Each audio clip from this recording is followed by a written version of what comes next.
Welcome to our discussion of how to take Trumot and Maasrot, Trumos and Maasros.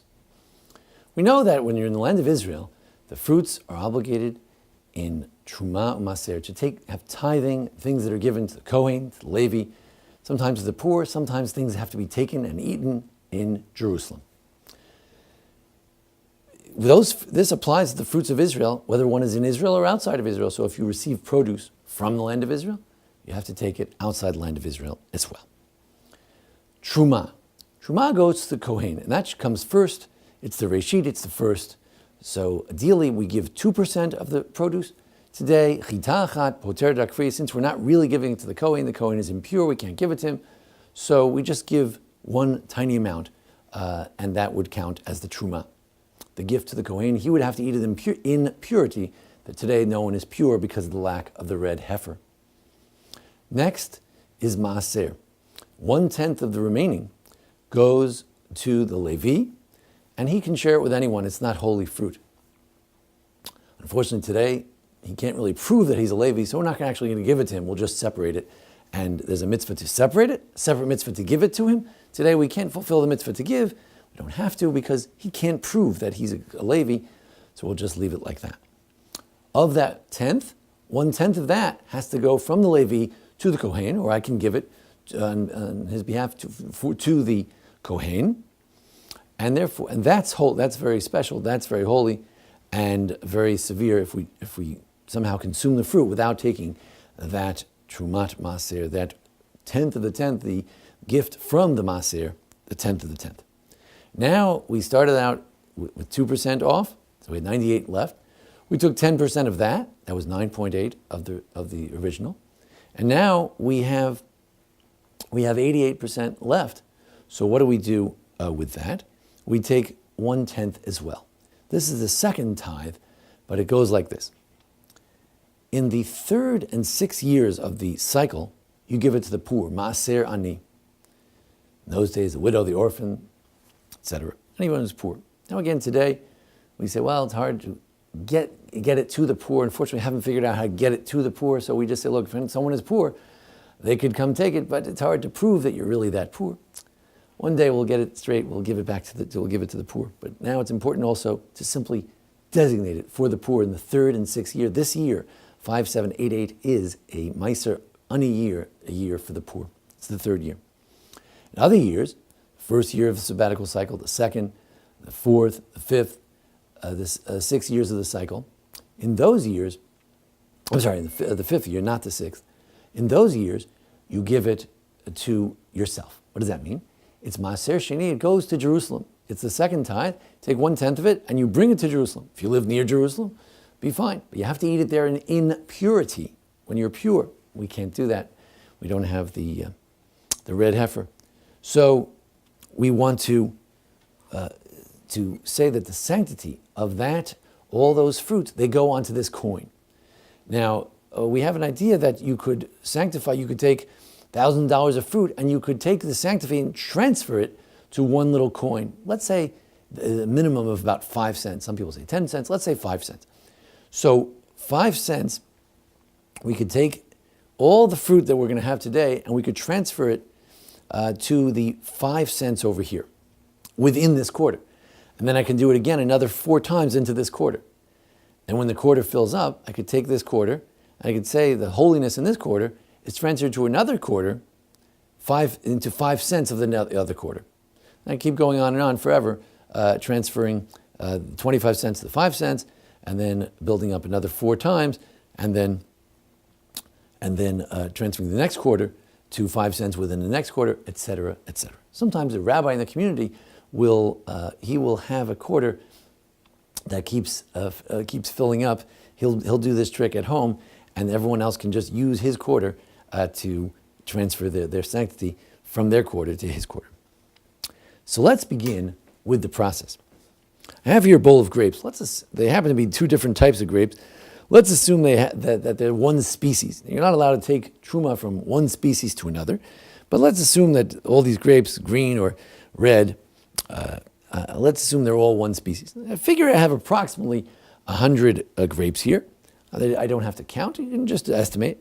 So therefore, I'll take one large-sized grape and assume that this has 1/100th and maybe a little more than 1/100th. And I'm going to say the following. This is the key phrase I need to say. Listen as follows. The little more than 1/100th that is here will be Truma Gedola, will be the great tithing that goes to the Kohen.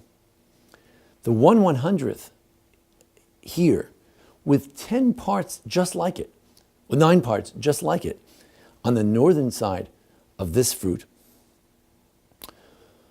will constitute the 1/10, which would go to the Levi. The 1/100th will then be the Trumot Maasrot, the 10th of the 10th, which will go back to the Kohen from within it. And then, on the south side, 1/10 of the remainder will be Maaser Ani, will be a tithing for the poor, because that's what it is this year. However, if I'm not sure, maybe it's just the beginning of the year and still not sure if maybe this produce grew or was picked, depending on whether it's a fruit or vegetable, all kinds of complicated things, maybe it was picked before Rosh Hashanah. So then I would say, well, then that 1/10 that's on the south side, let it be desanctified, mechulal, on this coin here, on 5 cents within this coin. A pruta, one measurable value, less than 5 cents, not worth much, but one measurable value of 5 cents within this quarter would become the Maaser Sheni. And that's it. It's as simple as that. Now, some people find it very difficult to remember all this stuff. So they would simply say as follows. You take a little more than 1/100th of what you have, and you say, this will be Truma and Maaser. This will be the Truma and the Maaser, and all the halachos will take place in it, just like the Chazon Ish would say you should do, or just like it says in the Siddur Minchas Yerushalayim Hashalim. You say Kol ha'afrachashosh v'chilu Maaser Sheni Urvai Yachulu Kadas. All the things that need to be done will be done according to the halacha, just like it says in the Siddur Minchas Yerushalayim, in this special Siddur that Rabbi Joel Finkelstein happens to have here in Memphis, Tennessee. So that way, you don't have to know all these lingos and everything we said. You could just say it that way. In this way, we've begun to fulfill a mitzvah that only in our generation are many Jews able to perform it, and that's the taking of Truma Maaser. Now, when you go to Israel, when you're in certain cities like Jerusalem, cities with good rabbinate, very often they'll tell you that here they take the Truma Maaser. There'll be a sign that says, the rabbinate says, that the Truma and the Maaser was removed from this particular fruit, vegetables. You don't have to worry about it. There are other cities where it's less certain, and there you want to take it, but out of uncertainty, you're not sure. Maybe the rabbinate did take it, maybe they didn't take it. It's a more rare occasion when it's your own fruit in your backyard in Israel, maybe a cousin or a friend, maybe it's your own apartment, and then you're able to take it, and you know that it is indeed truly the Maaser situation, and therefore you would actually make a blessing on it. Say, and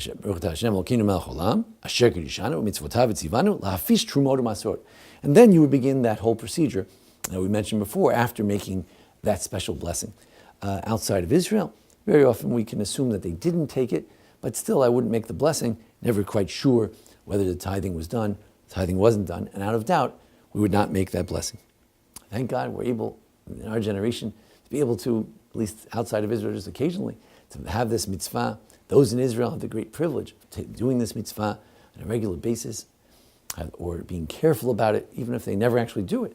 Be careful that they're watching themselves wherever they go, make sure that the fruits and the vegetables they have are dealt with properly. There are also issues when it comes to fruit of Neter Rabbi, Orlah, the first 3 years, Arilim lo yachel, they're forbidden, you can't eat them for the first 3 years when they're either planted or transplanted. And then the 4th year, it would be similar to this, the Maaser Sheni. You have to redeem the 4th year's fruits on a coin. And then the 5th year, you can eat it.